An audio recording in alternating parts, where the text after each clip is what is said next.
इस शहर में मेरी स्मृतियां हैं। इसी बस्ती में मुन्ना महाजन और उस समय हम सब युवा मिलके दीवारों पर लिखने का काम करते थे। यहाँ एक इम्प्रेस मिल की दीवार थी।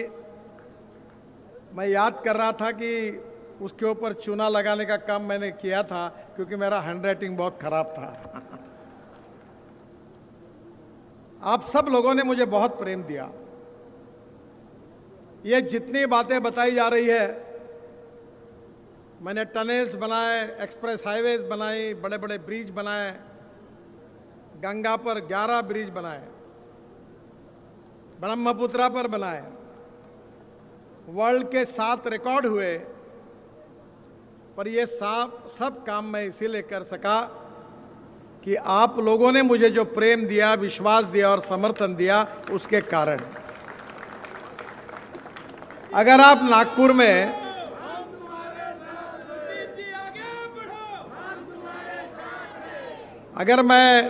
में अगर लोकसभा चुनाव नहीं जीतता तो मैं मंत्री नहीं बनता, और मंत्री नहीं बनता तो आपके लिए काम कहां से करता। तो जो मैंने कुछ काम किया है, उसका श्रेय मेरे सामने बैठे हुए सभी कार्यकर्ता भाइयों और बहनों को है, नागपुर की जनता को है। और इसलिए मैं दुनिया में कहीं भी जाता हूं तो नागपुर को कभी भूलता नहीं हूं, न कभी भूलूंगा। 10 साल में इस क्षेत्र में जो काम मेरे द्वारा हुआ है, पहली बार चुनाव के लिए जनता को हिसाब देने के लिए वो उसकी टोटल की गई, तो पहली बार मुझे ध्यान में आया कि इस 10 साल में मैंने 10 लाख करोड़, 1 लाख करोड़ से ज्यादा काम नागपुर लोकसभा क्षेत्र में किया है। 1 लाख करोड़। पर आपके आशीर्वाद से 1 लाख करोड़ ये तो न्यूज़रील है, अभी तो असली फिल्म शुरू होना। और काम करेंगे और तुम्हारे हमारे सबके नागपुर को दुनिया की पटल पर ले जाएंगे। देश का अच्छे शहरों में नहीं तो दुनिया के अच्छे शहरों में नागपुर लेकर जाएंगे, ये मैं आपको वचन देता हूं। नागपुर टाइगर कैपिटल है। 350 टाइगर नागपुर से 3 घंटे के डिस्टेंस पर है। आज नागपुर में दुनिया से टूरिस्ट आ रहे हैं, वर्ल्ड से आ रहे हैं टाइगर देखने के लिए। नागपुर 0 माइल है। मुंबई से कलकत्ता और दिल्ली से चेन्नई, इसके बीच में आज नागपुर का 0 माइल है, जहां नागपुर की शुरुआत होती है। हमारा नागपुर ऑरेंज कैपिटल है। मैं बहुत कोशिश कर रहा हूं, मदर डेयरी को कह रहा हूं कि ऐसी ऑरेंज की बर्फी तैयार करें कि पूरे दुनिया में नागपुर का ऑरेंज पहुंच जाए। अभी जो तैयार हुई उसका 8 दिन का ही लाइफ है, पर जल्दी ही ऐसी तैयार होंगी कि जो महीने भर तक अच्छी रहेगी और पूरे दुनिया में नागपुर की ऑरेंज पहुंच जाएंगे। नागपुर 0 माइल के कारण लॉजिस्टिक कैपिटल है। अभी मुंबई का समुद्र हमने बूटी यहां सिंधी तक लाया है, ड्राई पोर्ट शुरू हुआ। और उसके बाद में देवेंद्र जी ने 1200 करोड़ रुपए लॉजिस्टिक कैपिटल के दिए हैं। उसी पोर्ट को लगकर, ड्राई पोर्ट को लगकर बूटी बोरी के आगे हम देश का सबसे बड़ा लॉजिस्टिक पार्क नागपुर में बना रहे हैं। नागपुर ने बहुत रिकॉर्ड बनाए। 7 साल पहले अनिल सोले जब महापौर थे, तब मैंने उनको कहा था कि हम हमारा सीवेज वाटर, टॉयलेट का पानी बेचेंगे। हम 7 साल में पहले हमने उसको पानी को शुद्ध करके महाराष्ट्र सरकार के कोराड़ी और खापरखेड़ा प्रोजेक्ट को दिया, और टॉयलेट का पानी बेचकर साल के 300 करोड़ कमाने वाली देश की पहली महानगर पालिका नागपुर महानगर पालिका। मेरा सपना था, हमारे महाल कारपोरेशन में महानगर पालिका की मीटिंग होती थी, मैं युवा कार्यकर्ता था, एकनाथ राव जो कारपोरेटर थे, अर्जुन दास जी, गिरीश व्यास सब नगर सेवक थे, तो मुझे व्यवस्था करनी पड़ती थी मटके लाने की। हर मीटिंग के सामने मटके फोड़ने का कार्यक्रम होता था क्योंकि पानी नहीं मिलता। हमने सपना देखा था कि नागपुर को 24 घंटे पानी देंगे, 24/7।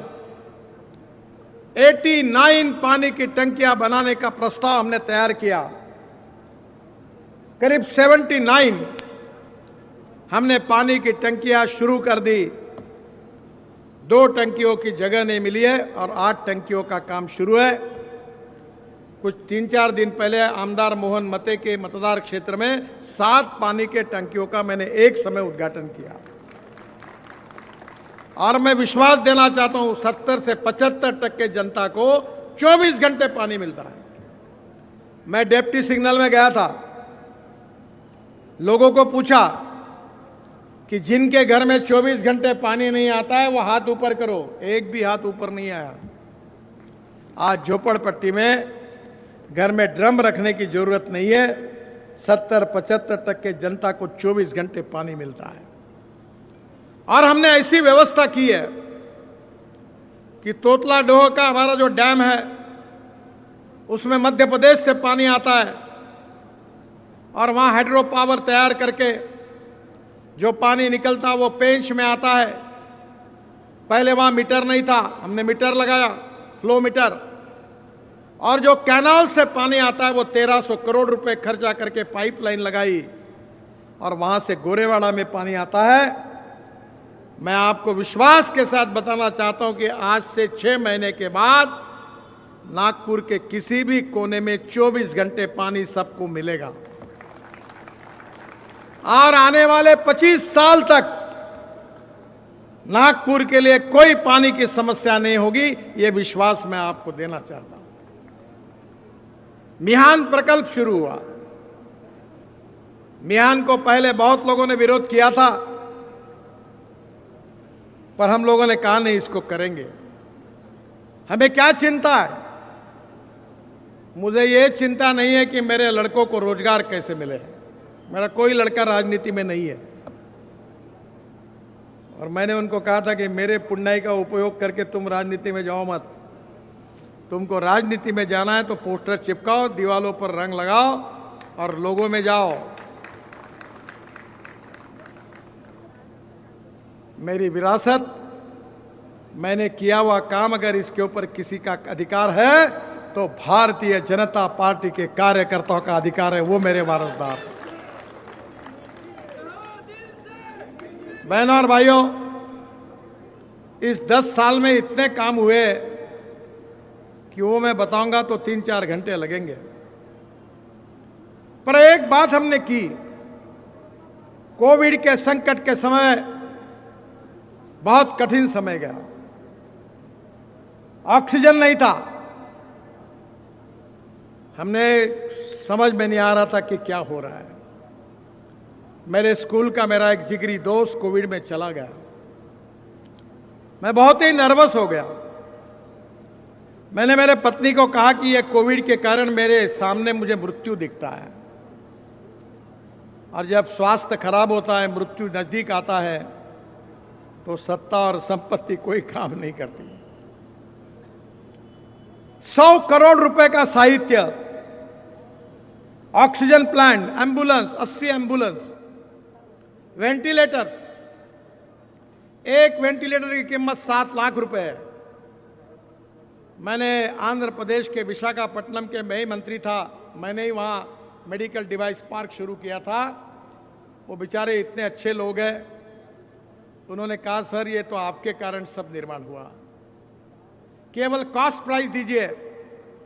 47,000 रुपीज में उन्होंने वेंटिलेटर दिया और 500 ventilator Gadchiroli, Sironcha, Etapalli, Aheri, Buldhana, Akola, Washim private doctor को सबको हमने फ्री ऑफ चार्ज वेंटिलेटर दे दिए, ऑक्सीजन पैक दे दिए। ना जात देखी, ना पात देखी, ना पंथ देखा, ना धर्म देखा। मैं अक्सर एक बात कहता हूं और मैं जो कहता हूं उसका पालन करता हूं, उसकी कीमत चुकाने के लिए तैयार रहता हूं कि जात, पंथ, धर्म, भाषा, सेक्स और पार्टी, इसके आधार पर किसी को डिस्क्रिमिनेट नहीं करूंगा। मैंने ताजबाग में लोगों को कहा था, तुम चिंता मत करो, जो वोट देंगे उसका भी काम करूंगा, जो नहीं देंगे उसका भी काम करूंगा। और मैंने यह तय किया है कि जातीयवाद को घर से हटा लो। नागपुर शहर मेरा परिवार है, आप सब मेरे हैं और मैं आपका हूं। मेरे यहां कोई भी कैंसर, हार्ट का रुग्ण हो, कोई दिव्यांग हो, मेरी मां ने मुझे बताया था कि तुम इनकी सेवा करते रहो, तुमको कोई कमी नहीं होगी। परसों मैंने करीब 90 इलेक्ट्रिक पर चलने वाली ट्राइसाइकिल दिव्यांगों को दी। जब मैं उनके पास गुलाब का फूल दे रहा था, उनके आंखों में आंसू थे। 350 लोगों को पैर लगा के दिए। वो फुटबॉल खेलने लगे, बुलेट चलाने लगे। मैंने मन में कहा कि सब कुछ मिल गया।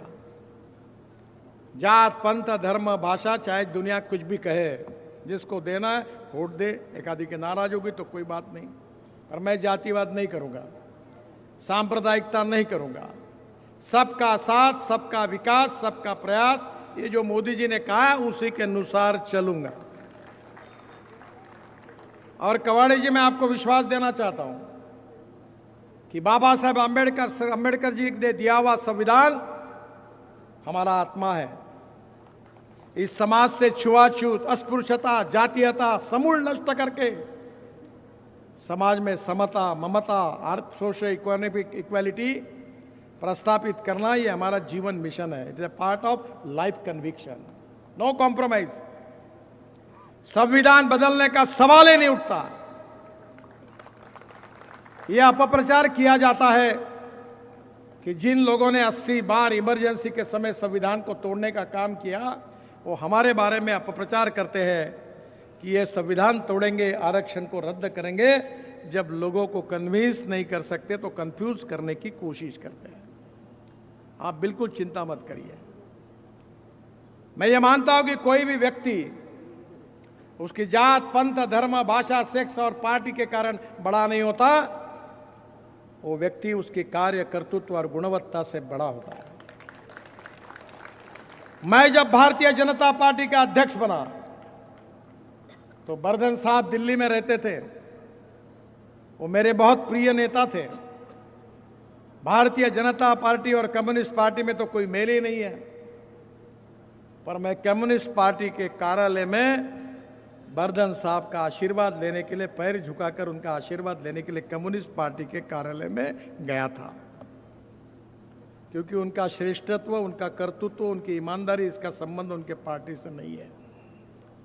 आज भी समाज में ऐसे लोग हैं, अलग अलग जातियों के हैं, अलग अलग धर्म के हैं, और अच्छे कार्य पर किसी का पेटेंट नहीं है। मैं बहुत साफ विचार रखता हूं, और चुनाव में दबाव के राजनीति में मुझे दबने का कभी विचार नहीं होता। Whether you want to lead the people, lead by the people, we want to lead the people. हमारे कन्विक्शन के साथ, हमारे ईमानदारी के साथ मैं 50 लाख करोड़ रुपए के काम कर सका। मेरे ऐसे लाइन में कॉन्ट्रैक्टर है जो 40 और 50 हजार करोड़ के काम करते हैं, उनके चेहरे तक मैं जानता नहीं हूं। एक करप्शन का कोई बात नहीं कह सकता। मैंने कहा था कि कोई आदमी अंधेरे भी कह दे कि मुझे काम करने के लिए पैसे देने पड़े मेरे को, तो मैं अपनी राजनीति छोड़ दूंगा। मैं तैयार हूं।